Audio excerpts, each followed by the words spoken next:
മാന്യ പ്രേക്ഷകർക്ക് നിങ്ങളുടെ പ്രിയപ്പെട്ട കല്യാണി കളവാണി ബോറടി ടൈമിലേക്ക് എല്ലാവർക്കും സ്വാഗതം. എല്ലാ ദിവസവും കൂട്ട് ഇന്നും ധാരാളം കുട്ടികൾ ഇവിടെ എത്തിച്ചേർന്നിട്ടുണ്ട്. ക്ഷമിക്കണം, കത്തുകൾ എത്തിച്ചേർന്നിട്ടുണ്ട്. അതിൽ ആദ്യത്തെ കത്ത് ആരുടെയും നമുക്ക് നോക്കാം. വളരെ മനോഹരമായ വാഴയിലയിൽ പൊതിഞ്ഞ ഒരു കത്താണ്. ഇത് ആരാ അയച്ചിരിക്കുന്നത് നോക്കാം. ഇത് മുത്തിങ്ങ വനഭൂമിയിൽ നിന്നും കുറേ അമ്മമാരെ എഴുതിയിരിക്കുന്നതാണ്. പ്രിയപ്പെട്ട വല്യപ്പ, നിങ്ങളുടെ ബോറടി ടൈം വളരെ നന്നാകുന്നുണ്ട്. താങ്ക്സ്. നിങ്ങളുടെ അഭിപ്രായങ്ങൾ ആണ് ഞങ്ങളുടെ പരിപാടിയുടെ ഏറ്റവും വലിയ വിജയം. നിങ്ങളെ ടി വിയിലൂടെ കാണുമ്പോൾ ഞങ്ങൾക്ക് എന്തെന്നില്ലാത്ത ഒരു സന്തോഷവും തലയിൽ കൈവച്ച് പ്രാകാനും തോന്നുന്നു. വളരെ സന്തോഷം. നിങ്ങളുടെ ബോറടി ടൈം ഞങ്ങളെ കാട്ടിലുള്ള എല്ലാ ജന്തുജാലങ്ങളും കണ്ടതിന് ശേഷം മാത്രമേ ഉറങ്ങാറുള്ളൂ. അപ്പോൾ എൻ്റെ പരിപാടി മനുഷ്യൻ മാത്രമല്ല ജന്തുക്കളും കാണാറുണ്ട് എന്നെനിക്ക് മനസ്സിലായി. ഇനിയിപ്പോൾ അവരാവശ്യപ്പെട്ടിരിക്കുന്നത് ഒരു കോമഡി രംഗം സംപ്രേഷണം ചെയ്യാനാണ്. അതിക്ക് മുമ്പ് ഈ കത്തയച്ചിരിക്കുന്ന ജാനമ്മയെ, ആദിവാസികളുടെ നേതാവ് ജാനമ്മയെ നമുക്കൊന്ന് വിളിച്ചു നോക്കാം. ഹലോ ഹലോ ഹലോ ഹലോ, ജാനമ്മയുടെ വീടാണോ? അതെ, ജാനമ്മയാണ്. ഇത് ബോറടി ടൈമിൽ നിന്നാണ്. അയ്യോ, ബോറടി ടൈമിൽ നിന്നാണോ? അതെ, ഞാനൊരു കത്തയച്ചിരുന്നല്ലോ. നിങ്ങളുടെ അതിമനോഹരമായ കത്തും വാഴയിലയും ഇവിടെ കിട്ടി. ആണോ? അതെ അതെ, ഞങ്ങൾക്കിവിടെ തിന്നാനൊന്നുമില്ല, അതുകൊണ്ടാ വാഴയില അയച്ചത്. തിന്നാനൊന്നും ഇല്ലെങ്കിൽ നല്ല കാട്ടുകിഴങ്ങ കാണും, അത് പറിച്ച് പുഴുങ്ങി തിന്നാ മതി. അല്ലാണ്ട് എന്നെ കൊണ്ട് യാതൊരു നിവൃത്തിയില്ല ഇപ്പോ. ആണോ? അതെ അതെ. പറയൂ. നിങ്ങൾ ഈ 5 ഏക്കർ ഭൂമി തരാന്ന് പറഞ്ഞിട്ട് തന്നായിരുന്നോ? തന്നില്ല, ഞങ്ങളെ പറ്റിച്ചു. നിങ്ങളെ പറ്റിച്ചു? അല്ല, നിങ്ങൾ തിരുവനന്തപുരത്ത് നിങ്ങൾ മുഖ്യമന്ത്രിയും കിടന്ന് തുള്ളണേണ്ട ഇപ്പൊ ഞാൻ ഓർത്ത് ഇപ്പോ മല മറിച്ച് തരുമെന്ന്. ഒന്നും തന്നില്ലല്ലേ? വെറുതെ വാഗ്ദാനങ്ങൾ മാത്രം തന്നോളൂ. എന്ത് വാഗ്ദാനങ്ങൾ മാത്രം? രാഷ്ട്രീയക്കാരെ കൊണ്ട് വാഗ്ദാനം അല്ലാതെ വേറെ എന്ത് കൊടുക്കാൻ പറ്റും? അത് പറഞ്ഞിട്ട് കാര്യമില്ല, സാഹചര്യമാ. അതെ, കേന്ദ്രത്തിൽ നിന്ന് ഓർഡർ കിട്ടിയാലേ തരുള്ളൂ. അത് ശരി. ഒരു കാര്യം ചെയ്യേ, അടുത്ത തെരഞ്ഞെടുപ്പിന് എന്നെങ്കിലും മുഖ്യമന്ത്രിയാക്കാൻ നോക്ക്. നിങ്ങളെ മുഖ്യമന്ത്രിയാക്കിയിട്ട് എന്താ കാര്യം? അല്ല, വാഗ്ദാനം വീണ്ടും തരാം. നിങ്ങൾ ഇങ്ങനെ വാഗ്ദാനങ്ങൾ തന്നുകൊണ്ടിരുന്നത് പിന്നെ ഞങ്ങൾക്ക് ജീവിക്കണ്ടേ? അല്ല, വാഗ്ദാനം പുഴുകി തിന്നാലും വിഷമം മാറും. നിങ്ങൾ എന്തൊക്കെയാ പറയുന്നത്? നിങ്ങളുടെ ഈ പരിപാടിയിൽ നിന്ന് ആർക്കാണ്ടൊക്കെ സമ്മാനം കൊടുക്കുന്നുണ്ടെന്ന് പറയുന്ന കേട്ടില്ല. അല്ല, സമ്മാനം തരുന്നുണ്ട്. എന്ത് സമ്മാനാ തരാൻ പോകുന്നേ? 1 ഗ്രാം തങ്കത്തിൽ പൊഴിഞ്ഞ ഗുരുവായൂരപ്പന്റെ ഒരു പ്ലാസ്റ്റിക് ലോക്കറ്റ് നിങ്ങൾക്ക് സമ്മാനം ലഭിച്ചിട്ടുണ്ട്. ആണോ? അപ്പൊ നിങ്ങൾക്ക് വേണ്ടിട്ട് ഇതിനു മുമ്പ് ഞങ്ങൾക്ക് സമ്മാനം കിട്ടിയായിരുന്നു. അതാരെ തന്നെ? 1 മാസം മുമ്പ് പോലീസുകാരെ കൊണ്ടുവന്ന് തന്നു. തന്നായിരുന്നില്ലേ? നല്ല സമ്മാനമായിരുന്നു. അത്രേ പോലീസുകാരെ കൊണ്ട് കഴിയുള്ളൂ. അപ്പൊ നിങ്ങൾക്ക് വേണ്ടി ഞാനൊരു കോമഡി രംഗം വേണ്ടി സംരക്ഷണം ചെയ്യാം. അതോ പാട്ട് വേണോ? പാട്ട് മതി ഞങ്ങൾക്ക്. ഏത് പാട്ടാ വേണ്ടേ? നിങ്ങൾക്ക് ഇഷ്ടമുള്ള ഒരു പാട്ട്. ഞങ്ങളുടെ ഇപ്പോഴത്തെ ദുരിതവും കഷ്ടപ്പാടും എല്ലാം പ്രതിഫലിപ്പിക്കുന്ന ഒരു പാട്ട് വേണം. നിങ്ങളുടെ ദുഃഖവും കഷ്ടപ്പാടും ഒക്കെ പ്രതിഫലിക്കുന്ന ഒരു പാട്ട് ഞാൻ നിങ്ങൾക്ക് വേണ്ടി വെച്ചു തരാം. ഇത് ആർക്കെങ്കിലും വേണ്ടി ഡെഡിക്കേറ്റ് ചെയ്യണോ? അതാ മുഖ്യമന്ത്രിക്ക് വേണ്ടി ഡെഡിക്കേറ്റ് ചെയ്യേ. അതെ, ഈ മുത്തങ്ങയിലെ ജാനമ്മ, അന്നമ്മ, ചിന്നമ്മ അങ്ങനെ കല്യാണം കഴിക്കാത്ത കുറെ അമ്മമാർക്ക് വേണ്ടിയിട്ട്, മുഖ്യമന്ത്രിക്കും വേണ്ടിയിട്ട് ഞങ്ങൾ ഈ പാട്ട് ഡെഡിക്കേറ്റ് ചെയ്യുന്നു.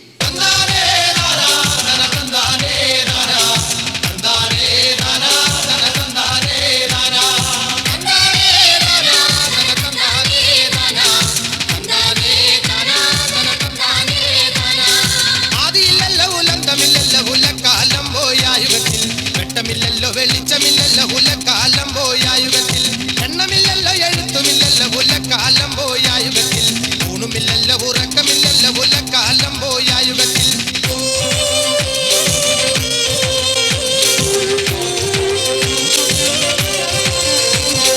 ഒച്ചയില്ലല്ലോ ഓലോശയില്ലല്ലോ ഉലക്കാലം പോയായുഗത്തിൽ, ആണിയോളം നൂല് വന്നയോ നൂല് തണയോ താണുരുണ്ട്, പാതിമൊട്ട വിണ്ടുപൊട്ടി മേലു ലോകം പോകിയല്ലോ, പാതിമൊട്ട വിണ്ടുപൊട്ടി കീഴ് ലോകം പോകിയല്ലോ.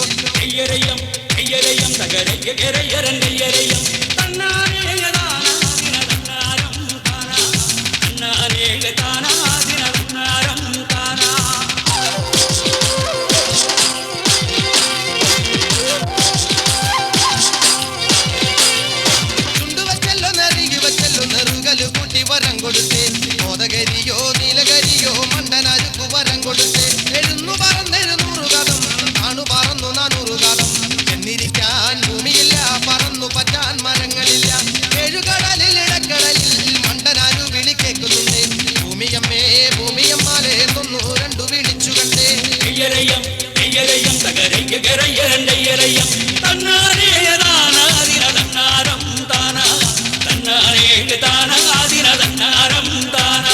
മാന്യ പ്രേക്ഷകർക്ക് കല്യാണി കളവാണി ബോറടി ടൈമിലേക്ക് വീണ്ടും സ്വാഗതം. ഇന്ന് രണ്ടാമത്തെ കത്ത് വായിക്കുന്നതിന് മുമ്പ് ഒരു ഗസ്റ്റ് ഇവിടെ എത്തിച്ചേർന്നുണ്ട്, ഒരു കലാകാരൻ. അദ്ദേഹത്തെ ഞാൻ ഈ വേദിയിലേക്ക് ക്ഷണിക്കാം. വരൂ, ശരിയിട്ട് വരൂ. അത്രയും ചേർന്ന് നിൽക്കേണ്ട ഒരു പാറയുടെ അകലത്തിൽ നിന്നോളൂ. നിങ്ങൾ എന്താ പണി? എന്താണ്? ഒരു പണിയില്ല. ഒരു പണിയില്ല. എന്ത് പണി കിട്ടിയാലും ചെയ്യും. എന്ത് പണി കിട്ടിയാലും ചെയ്യും. അപ്പൊ നിങ്ങൾ എന്തൊരു പഠിക്കൂ? ഞാൻ എം.കോം പഠിച്ച ഒരാൾ അവിടെ വന്നിരിക്കുന്നു. ഒരു പണിയില്ല. കേരളത്തിന്റെ അവസ്ഥ ഇതാ. 10,000 പേർക്കും ലക്ഷക്കണക്കിന് ആൾക്കാർക്ക് തൊഴിൽ കൊടുക്കാമെന്ന് പറഞ്ഞ് ഇവിടെ കയറിയ മന്ത്രിമാരൊക്കെ ഇപ്പൊ കണ്ണടച്ചിരിക്കുക. അതാ പറഞ്ഞ് എന്നെ ജയിപ്പിക്കണമെന്ന്. അല്ല, ഞാനിപ്പോ ഇവിടെ മിമിക്രി കാണിക്കാൻ വേണ്ടി വന്നാണ് സാർ. മിമിക്രി കാണിക്കാൻ വേണ്ടിയാണ്? എന്താണ് മിമിക്രി ചെയ്യുന്നത്? മിമിക്രി രാഷ്ട്രീയക്കാരെ അനുകരിക്കും. രാഷ്ട്രീയക്കാരെ അനുകരിക്കും. പിന്നെ നടന്മാരെ അനുകരിക്കും. നടന്മാരെ അനുകരിക്കും. ആദ്യമായിട്ട് ആരെ അനുകരിക്കുന്നത്? ഞാൻ രാഷ്ട്രീയക്കാരെ അനുകരിക്കും. രാഷ്ട്രീയക്കാരാ? തുടങ്ങിക്കോളൂ. ആദ്യമായിട്ട് എടുക്കാൻ പോണത് സാറിന്റെ ഒരു ആളാണ്. എന്റെ ആളെന്ന് പറഞ്ഞാൽ എന്റെ എല്ലാ ആൾക്കാരും എന്റെ ആൾക്കാരാ. അതല്ല, അപ്പുറത്തെ ആള്. ഏത്? പ്രതിപക്ഷത്തിരിക്കുന്നത്? അതെ. അതിന്റെ ഇപ്പോഴത്തെ ആളാണോ? മറ്റേ ഇതിന്റെ ആള്? എടുത്തോളൂ. അദ്ദേഹം അടുത്തായി പ്രതിപക്ഷത്തിരിക്കുന്ന ഒരു നേതാവിനെ അനുകരിക്കുകയാണ്. അതാരാന്ന് പറയില്ല, നിങ്ങൾ കണ്ടു മനസ്സിലാക്കുക. മസിൽ അത്രയും പോരാ. കഷ്ടത്തിലേക്ക് ഇഷ്ടി കയറ്റി ശരിക്കും മസിൽ പിടിക്കും. ഇങ്ങനെ ഇരിക്കും. കറക്റ്റാ. വ്യക്തവുമായി പറയുകയാണെങ്കിൽ കറക്റ്റ്. അസലായിട്ടുണ്ട്, അസലായിട്ടുണ്ട്. പണിയില്ല. പണിയെ തരാം. അടുത്താരാ? അടുത്തത് ഇനി നമ്മുടെ സാറിന്റെ ഏറ്റവും വലിയ സുഹൃത്ത് തന്നെയാണ്. എന്റെ ഏറ്റവും വലിയ സുഹൃത്ത് ആരാണ്? അവിടെ തന്നെ ഇരിക്കുന്നത്. അവിടെ തന്നെ ഇരിക്കുന്നത് മറ്റേ കോമഡിയിലെ ആള്. എടുത്തോളൂ. അത്രയും കറക്റ്റാ. കേരളത്തിലെ രാഷ്ട്രീയപരമായിട്ട് പറയുകയാണെങ്കിൽ കറക്റ്റ്. അസലായിട്ടുണ്ട്, നന്നായിട്ടുണ്ട്. പണിയില്ല. പണിയും തരാം. വേറെ ആരെയാ ചെയ്യുന്നത്? വേറെ ചെയ്യുന്നത് നമ്മുടെ മുഖ്യമന്ത്രി. ഇപ്പോഴത്തെ കഷിന്റെ ഒക്കെ കറക്റ്റ് ആയിട്ടുണ്ട്. ഇവിടെയുണ്ട്. എടുത്തോളൂ. അടുത്ത ഇപ്പോഴത്തെ മുഖ്യമന്ത്രി. എന്റെ ദൈവമേ, എന്തിനാ ഈ പാപമാണ് എന്റെ ചുമലിലേറ്റ്? കറക്റ്റാണ് സാർ. കറക്റ്റ്. ഒരു നിമിഷം ഞാൻ അദ്ദേഹം തൊട്ടിപ്പുറത്ത് നിൽപ്പുണ്ടെന്ന് ആലോചിച്ചു. അടുത്ത ആരെയാണ്? ഇനി എടുക്കും. എടുത്തോളൂ. നമസ്കാരം. ഇത്രയും കാര്യം വന്നപ്പോൾ മതി. മതി. അതിപ്പോ തൂങ്ങണ്ട. വേറെ ആരെയുള്ള? ഇനി നടന്മാരെടുക്കും. എടുത്തോളൂ. ജോസ് പ്രാശ് എന്റെ പഴയ ഒരു സുഹൃത്താ. എടുത്തോളൂ. Hello mister Perera. അസലുണ്ട്. എന്റെ സ്വർണ്ണ കോട്ട് കയ്യിലാൽ ഇവിടെ എത്തിക്കഴിഞ്ഞു. നിങ്ങൾ എല്ലാവർക്കും മുതലക്കുടം കാണിക്കാം. വില്ലാണ് സാർ, വില്ലൻ. നന്നായിട്ടുണ്ട്. അടുത്ത ആരാണ്? ലാലുലിസ്റ്റ് പണി എടുക്കാം. എടുത്തോളൂ. വേണി മമ്മൂട്ടി എടുക്കാം. മമ്മൂട്ടി എടുക്കാം. ഇതോ അംഗം. എങ്ങനെ? ഇതോ അംഗം. നിർത്തിക്കോ. മതി. അസലായിട്ടുണ്ട്. ഇനി വേറെ ആരാ? വേറെ ലാലുലിസ്റ്റ് എടുക്കാം. എടുത്തു. അസലായിട്ട് പറയുക. എന്റെ മതി. ഇനിയിപ്പോ നമുക്ക് ഒരു എഴുത്ത് വന്നിട്ടുണ്ട്. അപ്പൊ അദ്ദേഹത്തെ നമുക്കൊന്ന് കോണ്ടാക്ട് ചെയ്ത് നോക്കാം. ഒരു കൊച്ചുകുട്ടിയാണ് എഴുതിയിരിക്കുന്നത്. പിറവത്തുന്ന. ഒന്ന് വിളിച്ചു നോക്കാം. ഹലോ. മോനെ, ഇത് ബോറടി ടൈമിൽ നിന്നാണ്. മോനെ വെച്ചൊരു വാഴയില ഇവിടെ കിട്ടിയിട്ടുണ്ട്, ഉണങ്ങിയത്. വളരെ മനോഹരമായിരിക്കുന്നു. എനിക്കൊരു കാര്യം പറയണ്ടേ? മോൻ പറഞ്ഞോളൂ. ഈ വല്യപ്പന്റെ പരിപാടി ഉണ്ടല്ലോ, അടിപൊളിയാണ്. സന്തോഷം. ഞങ്ങൾ എപ്പോഴും കാണാറുണ്ടല്ലേ? പിന്നെ അച്ഛനും അമ്മയും എല്ലാവരും ഒരുമിച്ചിരുന്ന് വഴക്കൂടുമ്പോ ഈ സാധനം അങ്ങോട്ട് ഇട്ട് കഴിഞ്ഞിട്ടുണ്ടല്ലോ, വഴക്കപ്പ തീരും. അത്രയ്ക്ക് നല്ല പരിപാടിയാണ്. നന്നായിട്ടതുകൊണ്ടല്ല, അതിലും വേറെ സാധനം കേൾക്കുമ്പോ ഒരു വകത്തെറിയൊക്കെ മറന്നു. അതുകൊണ്ടാ. മോനെ, എന്റെ തൊട്ടിപ്പുറത്ത് ഒരു മിമിക്രി കലാകാരൻ വന്നു നിൽക്കുന്നുണ്ട്. ഒരു മിമിക്രി. അദ്ദേഹം ഒരു നടന്റെ വോയിസില് മോനായിട്ട് സംസാരിക്കും. അത് ഏത് നടനാന്ന് പറയാൻ പറ്റുമോ? ഏറ്റവും നല്ല നടനെ ചോദിച്ചോളൂ. ഹലോ മിസ്റ്റർ പെരേര, എന്റെ ഷിപ്പുകൾ ഇവിടെ വന്നിട്ടുണ്ട്. നിങ്ങൾ എല്ലാവരും കൂടി മുതലക്കുളത്തേക്ക് വരൂ. ഹലോ, മനസ്സിലായോ? ഒരു ക്ലൂ കയ്യിലിരിപ്പുണ്ട്. ഒന്നുകൂടി എടുക്കാം മോനെ. എടുത്തോളൂ. ഹലോ മിസ്റ്റർ പെരേര, എന്റെ ഷിപ്പുകൾ ഇവിടെ വന്നിട്ടുണ്ട്. മനസ്സിലായോ? എനിക്ക് മനസ്സിലാവണില്ല. അല്ല, ഒന്നുകൂടി നോക്ക്. ഒന്നുകൂടി. സ്വർണ്ണ ഗോൾഡുകൾ ഇവിടെ എത്തിയിട്ടുണ്ട്. നിന്റെ ഷിപ്പ് എത്തിക്കഴിഞ്ഞാൽ ഹലോ മിസ്റ്റർ പെരേര. സ്വർണ്ണ പണിക്കാരനാണോ? അല്ല, മോന് തെറ്റുപറ്റിപ്പോയി. ഇപ്പോൾ അദ്ദേഹം എടുത്ത നടന്റെ പേര് കുഞ്ചൻ. കറക്റ്റ്. അപ്പോ പരിപാടി വളരെ മനോഹരമായിരിക്കുന്നു. അപ്പോൾ നിങ്ങൾക്ക് ഒരുപാട് സമ്മാനങ്ങൾ ഇവിടെ എത്തിച്ചേരുന്നുണ്ട്. പ്രോംപ്റ്റൻ പൊട്ടനാൻ കമ്പിൾസ് ഒരു വക. അല്ല അതിക്ക് മുമ്പ് ആ. മിസ്റ്റർ പെരേര അത് മതി, നന്നായിട്ടുണ്ട്, നന്നായിട്ട്. ഒരു ഗിഫ്റ്റ് ഉണ്ട് പൊട്ടനാൻ കമ്പിൾസിന്റെ ഒരു ഇതാണ് കൂടോത്ര പോയി.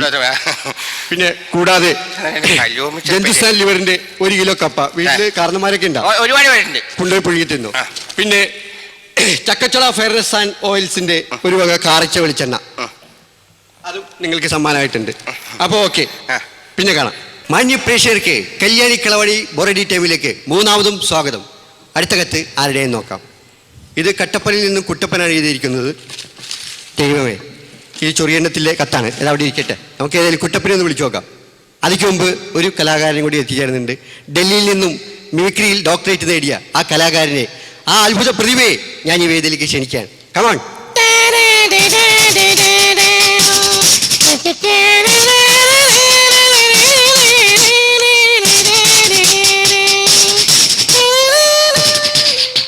നമസ്കാരം.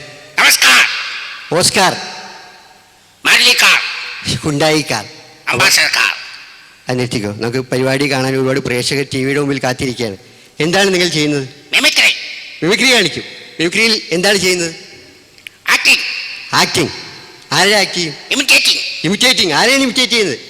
पश्चिमघातियों को इमिटेटिंग करता है. हाय हो हाउ हम ഹായ്. അദ്ദേഹം പക്ഷിമൃഗാദികളെയൊക്കെയാണ് ഇമിറ്റേറ്റ് ചെയ്യുന്നത്. കേരളത്തിൽ കമ്പ്യൂട്ടറിൻ്റെ വോയിസിൽ വരെ കലാകാരന്മാർ ഗാനങ്ങൾ നടത്തി കഴിഞ്ഞു. ഡൽഹിയിൽ പക്ഷിമൃഗാദികളുടെ സൗണ്ട് വരെ ചെന്നിട്ടുള്ളൂ. ആയിക്കോട്ടെ, ആദ്യം ഏത് മൃഗത്തിൻ്റെ ശബ്ദം എടുക്കുന്നത്? ആര്? ഏ കോഴി. അതല്ല. ഏ കോഴി ഏ കോഴി ഇടുന്നേക്കേ പകല്. പകല്. ആ, ഒരു കോഴി പകല് മുട്ടയിടുന്ന ഒരു രംഗം അദ്ദേഹം കാണിക്കും. അത് ഈ കോഴി മുട്ടയിടുമ്പോൾ ഉണ്ടാവുന്ന ശബ്ദം അദ്ദേഹം പുറപ്പെടുവിക്കും. പാവം.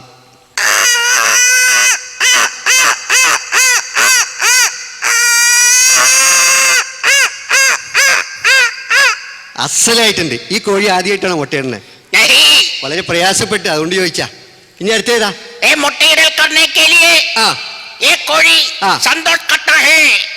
ഈ കോഴി മുട്ടയിട്ടതിന് ശേഷം ഉണ്ടാവുന്ന ആ സന്തോഷ പ്രകടനം കാണിക്കും.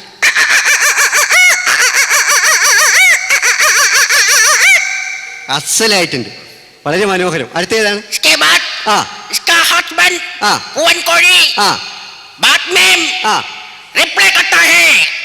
ഈ കോഴി മുട്ടയിട്ടതിന് ശേഷം ഇതിൻ്റെ ഈ മുട്ടയുടെ സ്പോൺസറായ പൂവൻ കോഴി അവിടുന്ന് റിപ്ലൈ എങ്ങനെയാണ് പുറപ്പെടുവിക്കുന്നത് എന്ന് ഇദ്ദേഹം കാണിക്കും.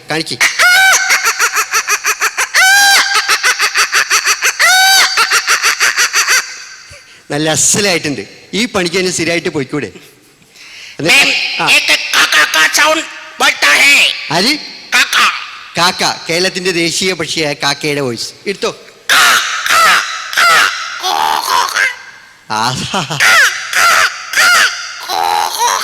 എന്റെ ദൈവമേ, എന്ത് ഇതാണ് കലാകാരൻ. എന്തോ?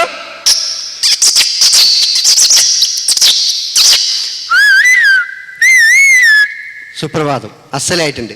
അതെ, ഇനി മിമിക്രി അവിടെ നിർത്തിക്കോ. ഒരു കലാകാരനാണ് ഈ കത്തയച്ച. ആ കലാകാരന്റെ വീട്ടിലേക്ക് നമുക്കൊന്ന് വിളിക്കാം. ഹലോ. കുട്ടപ്പനാണോ? ആരത്? നിന്റെ അപ്പനാടാ. ഹലോ. ഇത് കല്യാണി കളവാണി ബോറഡി ടൈമിൽ നിന്ന് വിളിക്കുന്നത്. ആ ബോറഡി ടൈം കുട്ടപ്പനാണ് സംസാരിക്കുന്നത്. അതെ, നിങ്ങളയച്ച ഈ ചൊറിയണ്ണത്തിൽ പോയി എഴുത്ത് ഇവിടെ കിട്ടിയിട്ടുണ്ട്. ദേഹം മുഴുക്കെ ചൊറിഞ്ഞിരിക്കപ്പോ. നന്നായി. ഹലോ പറയൂ.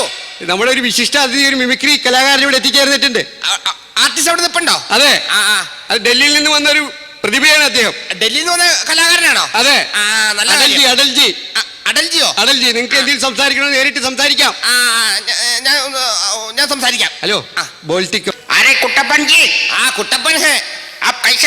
ഞാൻ കഴിച്ചു കിടന്ന് ഉറങ്ങുന്ന സമയത്ത് ഫോൺ വന്നത്. ഒരു ബോൾത്താനുമില്ല. ഇത് നല്ല പരിചയമുള്ള സൗണ്ട് ഉള്ള. ഹലോ. ആരെ സംസാരിക്കണത്? My God, അടൽജിയാണോ? അയ്യോ, എനിക്ക് ഇപ്പഴാണ് എനിക്ക് പിടുത്തം കിട്ടിയത്. അതെ, എനിക്കൊരു കാര്യം പറയാനുണ്ട്. ഇതൊക്കെ നിർത്തിയിട്ട് പോവാൻ പാടില്ല, വേറെ വല്ല പണിക്ക് പോകാൻ പാടില്ല. എന്നോടാണോ? നിങ്ങളോട് രണ്ടുപേരും കൂടി പറഞ്ഞേക്കണേ.